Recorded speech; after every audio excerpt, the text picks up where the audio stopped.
Hey guys, Darren Kelly, Coach of Wise Pods, and welcome back to another episode of our captains videos on Thursday. So, this video, I'll quickly go through my captain options for the round ahead, being round 6. So, just quickly reviewing how I did last week.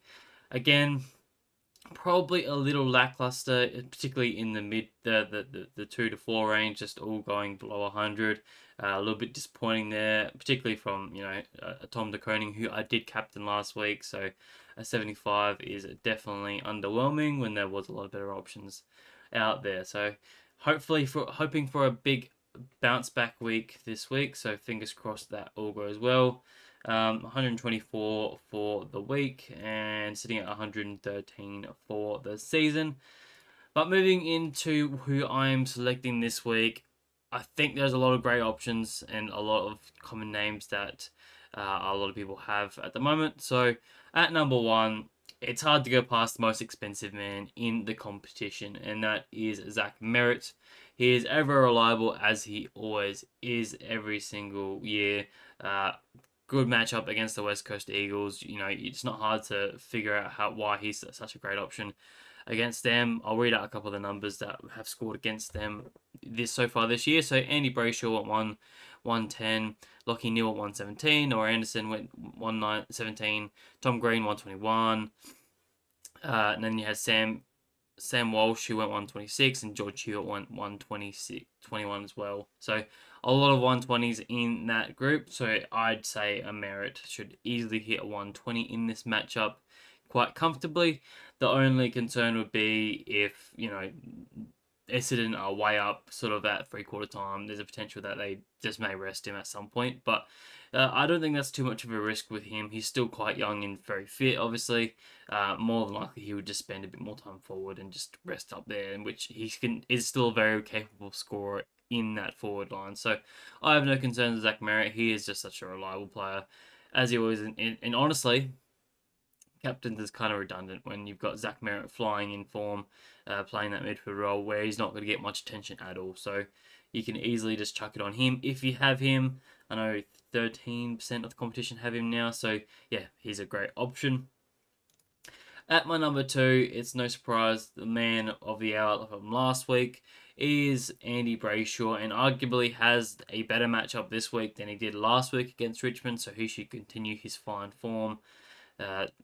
And hit a 120 quite comfortably as well against Melbourne. Melbourne's actually the easiest matchup in the competition to score against at the moment and give up a super amount of marks. So if you can only imagine, Brayshaw's been hitting these 110, 120s without any marks, or 1 or 2 marks each week.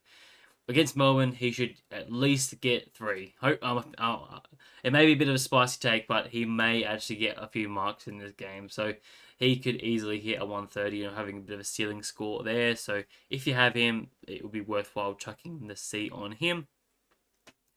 Number 3, I have gone with the safety of Jack McRae. If I can find his name, there he is. Ever reliable, and I'm expecting a big fight back this week, particularly because it is against his old mob in Western Bulldogs.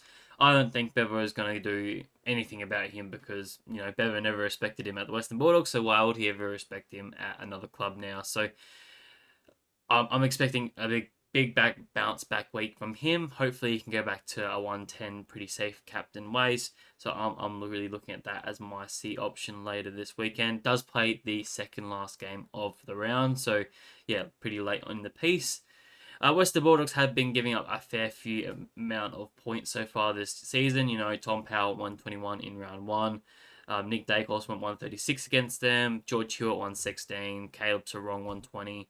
Andy Brayshaw 119, and then Hugh McCluggage went 111 last week in what was a tougher conditions out there at, I think it was Norwood Oval in that matchup. So very tough matchup, and probably should have been more as well. So I'm expecting at least a 110 from McRae in this matchup. Back in that midfield, and no tags coming in this game. So fingers crossed he can just be an ever reliable captain for us as a late comer. Number 4, I have just gone with the matchup, and that is Noah Anderson going up against the Richmond Tigers. They're so easy to score against. So even though Noah Anderson is a bit hit and miss when it comes to this, every now and then, you're pretty confident that he's going to hit a 110 in this game. Uh, they just leak points all over the ground. So uh, there's no surprise with going up against them. There's a little bit of toss up between him and uh, Matt Rao, because I sort of have that same sort of comparison with Caleb Sarong and Andy Brayshaw from last week.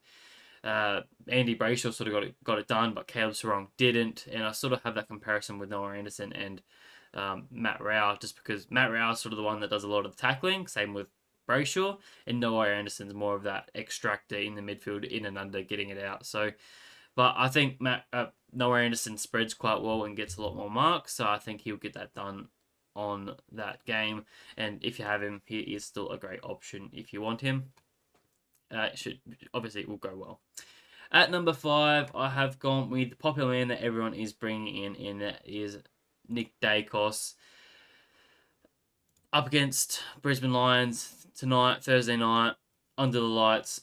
He should go pretty well. I know there has been some talks that he may get a bit of attention, but Brisbane Lions have been the 4th easiest matchup for midfielders so far this season, and I'm expecting a pretty nice score from him. He had the hardest tag in James Jordan last week, and look what he did against him. So I can't imagine anyone at Brisbane Lions is going to do as well as what he could have done. So I'm thinking Nick Dacos is going to have a pretty nice score against them. His history in the last 2 years, when he's played the 4 games, which is all he's played in his career against them, he has not dropped below 100, and he's had a ceiling of 125. So I'm hoping for the latter, and hopefully he can get up there in his career numbers. But in terms of scores that Brisbane Lions have given up for midfielders, sorry, I'm trying to think of who that is now. Bailey Smith had a 112, and Max Holmes also had a 119. So it doesn't give you a huge amount of confidence when you're looking at the numbers that have scored against them. But when you look at the opponents they've played against, they played West Coast, they played Sydney, who was a bit underdone at the time. Richmond as well. So they've played probably 3 matches where they haven't actually allowed any points against them, and because of the opponents. But when the opponent's actually pretty decent, they are allowed to score. So I'm thinking Collingwood are pretty good at the team at the moment, and he should be able to get off the chain and get a fair few points. As my VC tonight, he's a great option. Just continuing on my 600. So I've got 6 at Harry Sheezel. He should go well against Carlton there. He's pretty comfortable. Carlton have been giving up a fair few points as well, so he's probably a very good VC option playing the second game in the round.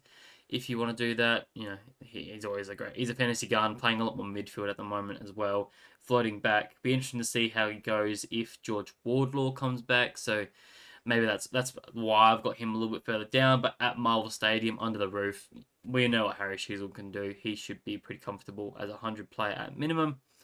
Bailey Smith, with his form, you've got to put him in there, even though it is up against the Hawks on the Monday. It's a very late decision. I am a little bit concerned with obviously leaving it that late, just with the Cats with their shenanigans, as we know. Just be careful of that. But his form, he hasn't dropped. I think he's averaging at 116 so far this season. You have to back him in as a top 10 captain option each and every week, even though it is up against Hawks, who are a tough matchup. Number 8, I've gone Matt Rao for the same reasons as Noah Anderson. Up against Richmond, you can't deny that. He should go very, very well in there. Number 9, I've gone with a bit of a spectacle pick, if that's how you want to say it. With Rowan Marshall, I'm expecting a bit of a bounce back week from him. He's had a few poorer games in a row. Up against English this week, obviously a very nice matchup. I expect him to probably have a big bounce back week and maybe hit a 130, as we all know he can do. He looked good in the first half in last week's game against Briggs, but then slowed right down in the second half, only finishing on 70-ish. So I'm backing him to have a 4.4 quarter performance and hit a 110, if not 130 in an easy matchup. So he will probably be a big target for anyone next week. If not, if you're going early, go this week. I wouldn't stop anyone doing that. But my number 10, I've gone Caleb Sarong for the same reasons as Brayshaw. Up against Melbourne, it's pretty obvious that they're both going to go very well. I don't think either of them are going to cop too much attention. I know there is Sparrow there that does a bit of work, so he may cop a bit of attention, but I don't think it'll be too much. That hasn't really worked in the past. So that is the top 10. Hopefully your captains go well this week and we can all have a bit more fun this week. My captains this week, I'm going Nick Dacos as VC tonight, and then I'm probably just going to go into Jack McRae there, very reliable, pretty consistent scorer there. I don't really have any of the other options in my team at the moment. Don't have a Brayshaw, don't have a Merritt, so I'm happy with my number 5 and number 3. So let me know what you guys are doing down below, but all the best for the weekend. This is how I'm structuring up so far. We'll see how teams what happens with teams, as I am getting a little bit of cold feet with these 3 rookies down back. I may flick Bergman back and then just loop with Lindsay and Murphy Reed as that last bench option and just put Trainer on the bench, I think. So we'll see how we go. Best of luck for all the weekend, and I'll catch you guys next week for the review. Later.